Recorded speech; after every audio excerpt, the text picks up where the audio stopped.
दोस्तों आज मैं जिस जगह पे खड़ा हूँ ये जगह जो है एक न्याय मांग रही है। ना अपने लिए आरक्षण मांग रही है, ना अपने बच्चों के लिए आरक्षण मांग रही है, ना अपने खुद के लिए कुछ मांग रही है। ये सिर्फ टीम जो खड़ी है वो प्रकृति बचाने के लिए ट्री प्रोटेक्शन एक्ट मांग रही है, वन्य जीवों को बचाने के लिए कानून मांग रही है। और ये राजस्थान की धोरा धरती ये हरी भरी रहे, विकास के नाम पे इसको बंजर नहीं किया जाए, उसको बचाने की एक कवायद पिछले लगभग 1.5 महीने से यहाँ पर लोग लेके बैठे हैं। अब यहाँ पर रात्रि को जागरण हुआ था, इन लोगों की हम भावना है वो जानने का प्रयास करेंगे, लेकिन तब तक आप लोगों से एक निवेदन है कि वीडियो शेयर करें। अगर हम इस प्रकार की चीज़ें भी शेयर नहीं करेंगे तो आखिर हम करेंगे क्या। इसलिए सरकार को जगाएं। और ये जो मांग है ना तो इनकी अपनी मांग है ना अपने लिए, हम सभी के लिए हैं जो हम धरती पे विचरण करते हैं। सिर्फ मनुष्य ही नहीं, हर प्रकार के प्राणियों की सुरक्षा की और उनके संरक्षण की मांग है। पेड़ बचेंगे तो हम बचेंगे, अन्य प्राणी बचेंगे, इस प्रकार की मांगे। तो आइए इन लोगों से बात करने का प्रयास करते हैं कि आखिर क्या क्या इनकी मांगे हैं और किस प्रकार ये लोग जो हैं ये संघर्ष करते आ रहे हैं। तो आइए इन लोगों से परिचय कराते हुए बात करने का प्रयास करते हैं। इन्होंने प्रणाम जी। विष्णु भगवान। मतलब शुरुआत कब से की थी आप लोगों ने? ये 18 जुलाई से हमने शुरुआत की थी। वैसे 3-4 महीने पहले हमने यहाँ ये खेत वाले सूचना दे रहे थे तो हमने 5-6 बार इनको रुकवाने का प्रयास किया खेजड़ियों को, लेकिन 3-4 बार तो रुकी। फिर लास्ट के अंदर क्या हुआ कि इन्होंने प्रशासन ने सारे स्विच ऑफ कर लिए और खेजड़ियाँ जो है कटनी शुरू हो गई, रोकी नहीं प्रशासन ने। तब हमें मजबूरी के अंदर जो है यह 18 जुलाई को आकर यहाँ बैठना पड़ा और उसके बाद में अभी तक इन्होंने प्लांट वाले में कोई खेजड़ी यहाँ काटी नहीं है। और भी हैं हमारे साथ। आपका क्या नाम है जी? मेरा नाम रिचपाल फौजी है और हम लोग और राम गोपाल जी, सुभाष, महिराम जी, ये पूरी पर्यावरण टीम लगातार 2 सालों से संघर्ष कर रहे हैं, ज्ञापन दे रहे हैं, धरने दे रहे हैं, लेकिन खेजड़ियाँ कटाई नहीं रुक रही।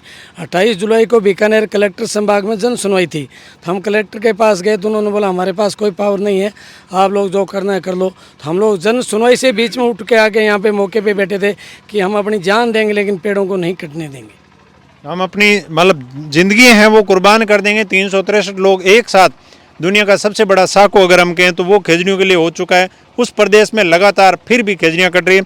और भी हमारे साथ हैं जो धरने पे बैठे हुए हैं, उन लोगों से हम बात करें। बहुत सारे लोग हैं यहाँ पर, थोड़ी देर बाद में हवन शुरू होने वाला है। आप भी शुरुआत से ही यहाँ पर? हाँ, मैं शुरुआत आज 43 दिन हुई है लगभग, और पहला भी मैं संघर्ष करे। अभी फौजी साहब ने बताया तो मारो उद्देश्य वही है कि खेजड़ी नहीं कटनी चाहिए और नयो कानून बनना चाहिए। तो कानून अगर बन जाए तो कानून के तहत मतलब खेजड़ी कट का सके नहीं। तो मारो सगड़ा यही उद्देश्य है कि खेजड़ी नहीं कटनी चाहिए और नयो कानून बनना चाहिए। और हम कई टाइम से मतलब संघर्ष कर रहे हैं लेकिन सुनाई नहीं हुई। सब डीओपो साहब ने मौके पर लाए, तहसीलदार को लाए, लेकिन खेजड़ी कटती बंद हुई कौन और कोई कार्रवाई कौन हुई। तो मजबूरी के माए मतलब क्या है कि यहाँ पर धरने पर बैठना पड़ा। और धरने पे हमारे समाज के जो मुख्य संत है रामानंद जी, भागरदास जी और कृपाचार्य जी और सच्चिदानंद जी और हमारे लोग बीच बीच में आते रहते हैं। नहीं, संत एक मिनट, संत सगले आए और मौका देखे और वो हमारे साथ हैं और वो यही चाहते हैं कि खेजड़ी नहीं कटनी चाहिए और नया कानून बनना चाहिए। और भाटी साहब देवी सिंह जी जो हमारे पूर्व मंत्री, वो भी हमारे बीच में आए, 2 घंटा बैठे। और हमारे अखिल भारतीय विष्णु महासभा के प्रधान देवेंद्र बुढ़िया जी आया बीच में, उन्होंने भी मौका देखा। और हमारे बिहारी लाल जी जो हमारे दबंग नेता है, पूर्व विधायक नोखा से, वो भी पूरा संगठन कम से कम 100 गाड़ी लेके आए और सब ने ये मौका देखा। और रात्रि में जागरण आपने देखा ही, सब लोग यही चाहते हैं कि नया कानून बने और ये पेड़ नहीं कटना चाहिए, आप कानून बने और पेड़ नहीं कटना चाहिए। संत भी हैं, जांबा जो हैं महंत हैं। गुरुजी जिस हिसाब से अगर हम बात करें तो गुरु जम्बेश्वर भगवान से जब विष्णु समाज की स्थापना हुई तब से लेके आज तक संघर्ष करते आ रहे हैं, लेकिन पेड़ जो हैं कटाई सरकारें ध्यान नहीं दे रही। बोलो जम्बेश्वर भगवान की, 363 शहीदों की। बड़ी विडंबना है कि सरकार को सब मालूम होते हुए भी आपने सुना होगा कि बाप क्षेत्र में कितनी बड़ी संख्या में पेड़ कटे और वहाँ पे भी धरना हुआ था। वहाँ पे यही मांग थी कि भाई खेजड़ी है वो नहीं कटनी चाहिए।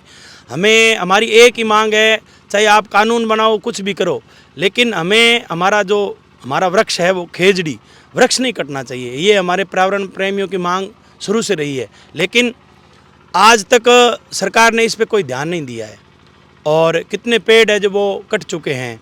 लेकिन सरकार खुद ही ये एक कानून बनाती है या एक योजना लेके आती है कि भाई एक वृक्ष जो माँ के नाम से लगाना है, लेकिन वही सरकार जो हमारे पूर्वजों ने इन खेजड़ियों की रक्षा की और आज तक इनको रखा सुरक्षित, और आज ये बड़े बड़े पेड़ आप देख रहे हो, आपने सुबह देखा होगा, मैंने भी यहाँ घूम के देखा है, बड़े बड़े पेड़ जो खेजड़ियों के वो अभी कटने की कगार पे है। और इनको जब राम गोपाल जी और इनकी टीम इनको पता चला तो इन्होंने आके यहाँ धरना दिया। 43 दिन यहाँ हो गए हैं इनको बैठा है, और समाज के और भी लोग संत है वो आ रहे हैं बीच बीच में, जागरण एक जागरण भी हुआ था पहले। तो सरकार से इनकी 3 मांगे हैं कि राज्य वृक्ष जो खेजड़ी वो कटनी नहीं चाहिए, और ट्री एक्ट जो है वो बनना चाहिए, प्रोटेक्शन एक्ट बनना चाहिए। चाहे सरकार कुछ भी करे, इनकी एक ही मांग है कि भी खेजड़ी नहीं कटनी चाहिए। और सोलर प्लांट के नाम से जो अंधाधुंध पेड़ों की कटाई चल रही है ये बहुत ही निंदनीय है और बहुत ही दुख है। हमें दुख होता है जब ये चीज़ें देखते हैं, और लोग अपना काम धंधा छोड़ करके यहाँ बैठे हैं, तो ये बड़ी दुख की बात है, चिंता की बात। सरकार को इसके बारे में सोचना चाहिए। खेती खड़ किसान लोग हैं, अपना धंधा छोड़ के जो हैं पेड़ों को बचाने के लिए यहाँ पर बैठे हैं। सुभाष जी हैं हमारे साथ, लंबे समय से यहाँ पर हैं। अभी तक जो हैं आप जब से संघर्ष कर रहे हैं, आपके आने के बाद में कोई पेड़ों की कटे यहाँ पर धरना शुरू करने के बाद? धरना शुरू होने के बाद तो कोई इस जगह तो कटा नहीं है, लेकिन पास में लखासर है, जैसे 40 किलोमीटर पिछली अमावस को हरियाली अमावस थी, उस दिन 400 पेड़ एक रात में काटे गए थे। एक रात में 400 पेड़ प्रशासन के सामने, उनकी आंखों के एकदम ठीक सामने कर, लेकिन प्रशासन मूक दर्शक बना हुआ देख रहा था पेड़ों को कटते हुए। और इन लोगों की तो ये बड़ी बड़ी कंपनियाँ हैं, और बीकानेर एक ज़िले की मैं बात कर रहा हूँ, 30 कंपनी आई है, लगभग 1800 से 2000 बीघा एक कंपनी की ज़मीन मिलती है। तो इस हिसाब से आपके पास लगभग 50,000 बीघे 30 कंपनियों का ज़मीन आई है। एक बीघा में कम से कम इस इलाके में जब बात करते हैं तो 4 पेड़ आते हैं, तो 50,000 बीघा में 4 पेड़, मतलब 2 लाख पेड़ों को तो ये काट चुके हैं। कम से कम गिन रहे हैं अपन 4 पेड़ के हिसाब से 2 लाख पेड़ तो ये काट चुके हैं। जिस खेत में हम खड़े हैं इसमें 25 बीघा ज़मीन बताई जा रही, 250 पेड़। बिल्कुल ऐसे नहरी इलाका है पूरा, वहाँ से आ रहे 5 किलोमीटर से पूरी नहरी बेल्ट है। यहाँ आप देख रहे हो ये पानी चल रहा है, और यहाँ पर इन लोगों ने पेड़ को काटा है बड़ी संख्या में। और हमारी तो पहले दिन से यही मांग है, आप सोलर लगाइए। हम सोलर का विरोध ही नहीं कर रहे हैं, पहले दिन से नहीं कर रहे हैं कि सोलर जरूरी है, लेकिन पेड़ को बचा करके राजस्थान सरकार से मांग है कि राजस्थान ट्री प्रोटेक्शन एक्ट बने, उसमें कम से कम 2 लाख रुपए का एक पेड़ काटे। तो पेड़ के अंदर मात्रा हम खेजड़ी एक कम नहीं कर रहे हैं, पेड़ नहीं कटना चाहिए। बस आपको इसको श्रेणी में बांटना पड़ेगा, ABC, कौन से पेड़ के किस आधार से जो हैं उन पेड़ों को संरक्षित करना होगा। 2 लाख का कम से कम जुर्माना और 3 साल से लेकर के 10 साल सजा का प्रावधान सरकार को करना चाहिए। कैबिनेट राजस्थान सरकार बैठक बुलाएं, ये इसके लिए प्रस्ताव रखे और इस राजस्थान ट्री प्रोटेक्शन एक्ट को पास करके इन पेड़ों को बचाया जा सकता है। दूसरी हमारी मांग है कि वन्य जीवों के लिए समाज कितने ही सालों से आते हुए लड़ रहे हैं। हमारे निहालचंद जी धारणिया हैं, यहीं नोखा के पास में साउंसर गाँव के, भारत के पहले नागरिक हैं जिनको शौर्य चक्र मिला था। ये आप तो फौजी हो, आप जानते हो भली भांति, सेना में जो शौर्य का काम करते हैं उनको शौर्य चक्र मिलता है। निहालचंद जी धारणिया को 1996 में वो शहीद हुए थे और 99 में उनको शौर्य चक्र मिला था। तो उस समय भी समाज ने लड़ाई लड़ी थी उनके लिए। यहाँ नोखा के अंदर 2 दिन का बंद था, हाईवे पटरियाँ सब रोकी गई थी, तब जाके सरकार की आंखें खुली। फिर उनको मरणोपरांत उनको शौर्य चक्र नवाजा गया। विष्णु समाज के लिए, पर्यावरण प्रेम के लिए बहुत गर्व की बात है कि हमारे एक साथी को जो वन्य जीवों के लिए शहीद हो गए उनको शौर्य चक्र मिला। आज हमारी वन्य जीवों के लिए सजा का प्रावधान है 5 साल 7 साल की एक्ट तो ठीक है, लेकिन उसमें थोड़ा चेंज करना होगा। वहाँ पर ये केस जैसे मिलता तो वन विभाग मिलती है, ना तो ये उनको कोई ला करके उसके पैरवी करते हैं, ना इनके पास कोई हथियार है, ना कोई साधन है, ना इनकी ये सही प्रकार से उनकी गवाही करके उसको मामले तक पहुँचाती है। हमारी ये मांग है कि उसको राजस्थान पुलिस को वो मामला दिया जाए, जितने भी वन्य शिकार की घटना होती है, और पुलिस ऑफिसर स्कीम के तहत लिया जाए, ताकि जिस अधिकारी के पास में वो जाँच जाएगी वो अधिकारी उस मामले को लास्ट तक कोर्ट में उसको सज़ा दिलाने तक का उसकी जिम्मेवारी होगी। अगर वो सज़ा नहीं दिला पाता तो उस पर कार्रवाई होगी। हमारी ये मांग है कि उस वन्य जीव एक्ट में तो आप राजस्थान पुलिस को मामला दें, पुलिस ऑफिस स्कीम के तहत लेकर के आएँ और पेड़ों के लिए राजस्थान ट्री प्रोटेक्शन एक्ट बनाए। पेड़ बचाना बहुत ज़रूरी है और हज़ारों की संख्या में कटा है। और मैं तो कहता हूँ बीकानेर के आसपास के लोगों को, यहाँ इस इलाके में जहाँ बैठे हैं, अब गाँव के लोग जाग रहे हैं। पहले तो इन लोगों को डर था कि ये भूमाफिया बड़ी बड़े लोग हैं, गैंगे चलती हैं, उन लोगों को टेंडर दे रखा है। जिस जगह अपन बैठे हैं ये 1500 बीघा का टेंडर है, 80 लाख रुपए में पेड़ काटने का टेंडर दिया है। जब इतनी बड़ी राशि दे रहे हैं तो हर किसी का मन ऐसे डोल करके पेड़ों को काटने के लिए आ जाते हैं। और पापियों के वैसा तो समझ में नहीं आता कि हम कितना बड़ा नुकसान प्रकृति का मानव जाति के लिए खड़ा करके जा रहे हैं। तो यही समाज की मांग है। और इतने दिनों से बैठे हैं और माननीय बिहारी लाल जी आए थे यहाँ पर, तो उन्होंने कहा था सरकार से 15 दिनों में समय दिलाएंगे। 10 दिन का समय हो चुका है, 5 दिन और इंतजार करेंगे। उसके बाद में जिला मुख्यालय पर एक सब लोगों को साथ लेकर के समाज के 36 कौमों को एक जन आंदोलन है। खाली मात्र विष्णु समाज नहीं लड़ेगा इस मामले, इसको अब पूरे बीकानेर जिले के लोग जाग चुके हैं, वो साथ में खड़े हैं। हर जगह जहाँ जाते हैं बोलते हैं हम आपके साथ हैं, जहाँ बोलोगे आदेश करो खड़े हो जाएंगे। प्रेस कॉन्फ्रेंस करेंगे, गंगानगर से शुरू करेंगे, सांचौर तक गांव-गांव जाएंगे, लोगों को जगाएंगे। एक तारीख तय कर देंगे भाई 20 दिन या 25 दिन के अंदर सरकार सुनती है, कुछ करती है तो ठीक है, नहीं करेंगे तो फिर रोड पे बैठेंगे, पूरा जाम करेंगे। आर पार की लड़ाई लड़नी होगी, वरना तो कुछ नहीं होता। 5 दिन पहले लीलसर की घटना, ये अपने पास में घटना हुई थी 64 LNP में, वहाँ 2 हिरणों का शिकार किया था, एक खरगोश का और एक हिरण का।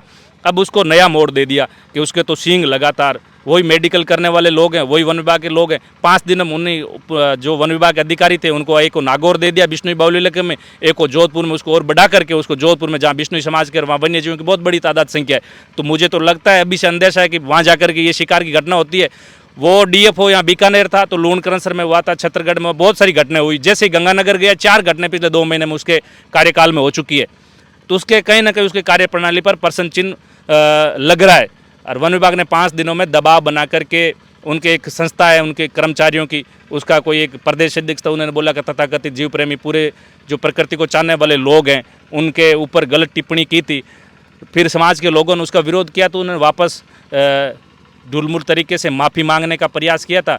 तो ऐसे लोगों का रवैया है कि हम तो प्रकृति के लिए निःशुल्क तरीके से काम कर रहे हैं। वन विभाग करोड़ों रुपए का खर्च करती है पेड़ लगाने के लिए, पौधे लगाने के लिए, इनकी सुरक्षा के लिए, वन्यजीवों की सुरक्षा के लिए, लेकिन करोड़ों रुपए लगा करके भी खुद की संपत्ति को वो सुरक्षित नहीं रख पा रही है। विष्णु समाज निःशुल्क तरीके से उनके लिए लड़ रहा है, मजबूती के साथ खड़ा है। यही कहना चाहता हूँ कि सब लोग मिल करके इस आंदोलन को खड़ा करें। पिछले 44 दिन हो गए, आज 18 जुलाई से, और आज 30 तारीख ये हो गई, जिन 44 दिनों से हम ये लोग यहाँ बैठे हैं, लोग आ रहे हैं, सब लोग समर्थन दे रहे हैं। अब सब लोगों को आर पार की लड़ाई लड़नी होगी। अगर सरकार मानती है तो ठीक है, मुझे नहीं लग रहा है कि ये सरकार की मंशा है कि वो कुछ कर देगी। एक ढुलमुल तरीके से इस बात को गोलमोल करके इस आंदोलन को कमज़ोर करने की उनकी कुछ हो सकती है, लेकिन समाज को लड़ना पड़ेगा। अब 36 कौम को साथ लेकर के जन आंदोलन खड़ा करके तभी आपको न्याय मिलेगा, प्रकृति और पर्यावरण बच पाएगा। वरना जो विगत कोरोना काल में हुआ था वो हम सब के बिना कोरोना के लिए भी हमारे सामने संकट खड़ा हो जाएगा, प्राणवायु के लिए तरसेंगे। बगैर कोरोना लिए हुई जो है संकट खड़ा हो जाएगा, प्राणवायु के लिए तरसेंगे। बहुत दिनों से ये संघर्ष कर रहे हैं इसी जगह पे। और अगर मैं बात करूँ तो जिस खेत में ये बैठे हैं, ये कुछ चुनिंदा परिवार जो हैं जिन्होंने अपनी ज़मीन नहीं बेची, वो पर्यावरण प्रेमी हैं। ये चौधरी हैं, 6 भाइयों का परिवार है और 6 यहाँ पर अच्छी तरह डटे हुए हैं।